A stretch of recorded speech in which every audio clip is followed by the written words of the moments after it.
We've talked a lot here about the Lincoln Project on the show, and for those who may not know, they are mostly never-Trumpers with deep pockets who joined forces to help Joe Biden try and win the election. Did they, though? Yeah. Did they really help? Did they help, though? David Sirota contributed to a piece for Jacobin, which affirms that, number one, never-Trump Republicans are not a significant voting bloc after all, and number two, their arguments were completely ineffective in winning over a single Republican to the Democratic Party. Friend of the show and editor-at-large of Jacobin, David Sirota himself, joins us now to talk about all of that. Great to see you, David. Good to see you, David. Good to see you. Hi there. So the sad irony here is that this result should be an utter repudiation of the Lincoln Project and their politics. Donald Trump won more Republicans this time than he did last time around, in spite of millions poured into efforts like the Lincoln Project. However, the reality is they're going to get exactly the politics that they want. They get Joe Biden in the White House and very likely a Republican Senate, where basically nothing happens. Their corporate tax cuts are protected and all of that. So that's exactly like the politics in the lane that they want to see the country in. I mean, that's exactly right. That's absolutely right in the sense that they got the results that they wanted. I mean, the difference is between what they said they wanted or what they purported to want versus what has actually happened. I mean, in a sense, they went to liberals and said, give us money to help us defeat Republicans. That's our job. And I want to be clear about that. They said, I mean, it was Rick Wilson who said that their job, their focus was on moving Republicans to Democrats. So when Donald Trump actually increases his share of the Republican vote in 2020 versus 2016, when there wasn't the Lincoln Project, that is just statistically an epic failure. And it's a real failure when you think about what the money they raised could have been used for. In our story this morning, one example we cited was, get this, the Lincoln Project raised more money for ineffective ads and expensive stunts like the billboard in, yes, heavily electorally contested Manhattan. Mm-hmm. They raised more money for that than the National Democratic Party raised for its campaign to win state legislatures.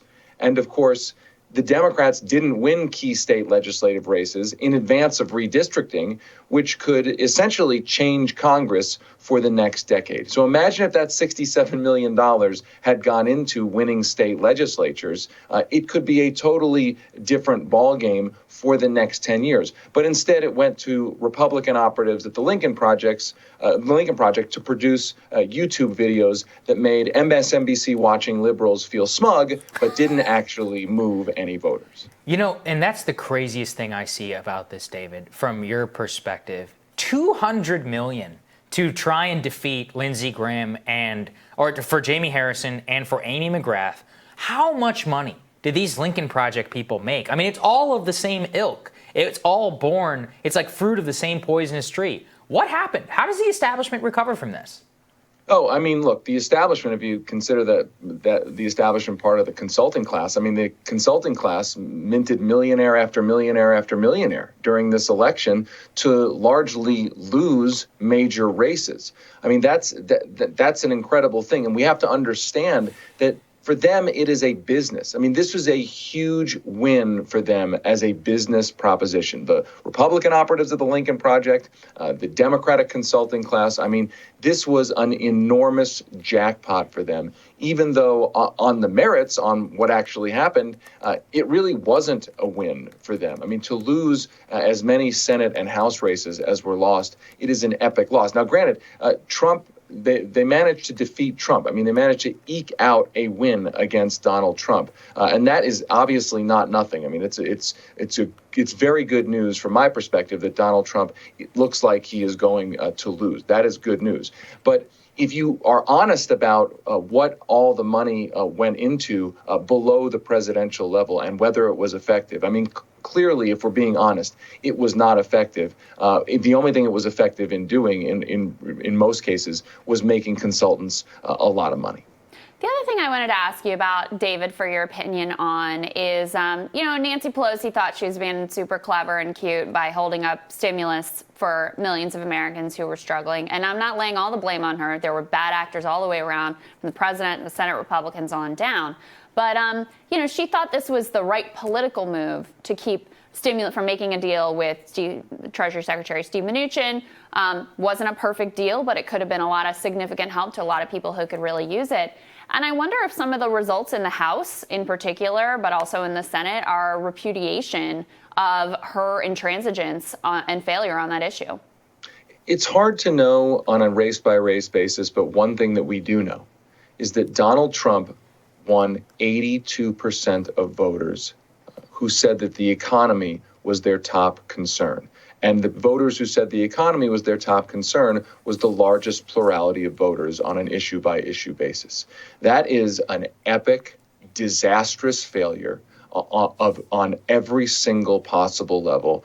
It should be deeply concerning to Democrats moving ahead into the new Congress, into the 2022 elections and 2024. To get so thoroughly destroyed on economic issues is absolutely problematic. How much that's related to not taking a deal on stimulus, on effectively economic stimulus. It's hard to know if there's a one-to-one relationship between Trump doing so well among economy voters and the stimulus bill in specific. But obviously, the stimulus bill is a part of an economic message, and Democrats decided, for the most part, not to really focus on having an economic message. And the proof is in those exit polls. And if they don't fix this quickly, it's going to be a big problem for them moving ahead. David, one more question for you. So we're likely looking at the landscape of a Joe Biden, a Biden-Harris administration with Republican control of the Senate and a narrow Democratic control of the House. What does that look like? What are the opportunities for progressives there? There are a lot of progressives who thought, okay, once Joe Biden gets in, then we're going to be able to press him on this and that issue. Let's try to get him to get rid of the filibuster. Let's try to do something on the courts. All of that is now off the table with not control of the Senate. So what do you think are the possibilities and opportunities there coming from a progressive left mindset? Well, I mean, there's a lot of things that can be done in the executive branch. The American Prospect had a great series called The Day One Project that was all about what Joe Biden can do with the stroke of a pen. And so demands that he actually deliver on his promises, at least through the executive authority that he will have, is going to be a big part of that. In the Congress itself, I mean, the real concern is if you make a Venn diagram between what Joe Biden has done in the past and what Republicans have done in the past and what they've tried to do together, it's a pretty ugly Venn diagram. For instance, trying to cut Social Security and Medicare in the name of a so-called grand bargain and budget austerity. You can go down, Wall Street deregulation.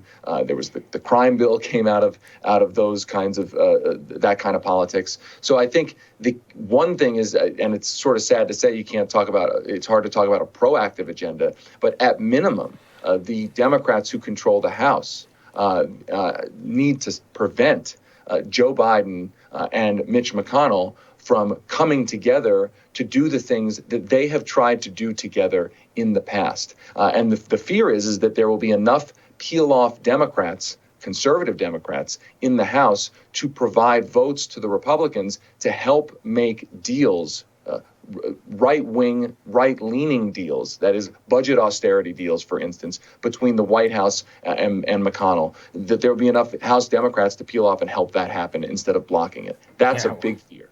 We're going to see. David, I've been joking with my friends that because everyone's excited about how there might be a GOP Senate. And I said, no, don't worry. They're going to work with the Republicans to redo TPP. Everybody can win. And that's. I mean, that's a great example. That's a great example. Yeah.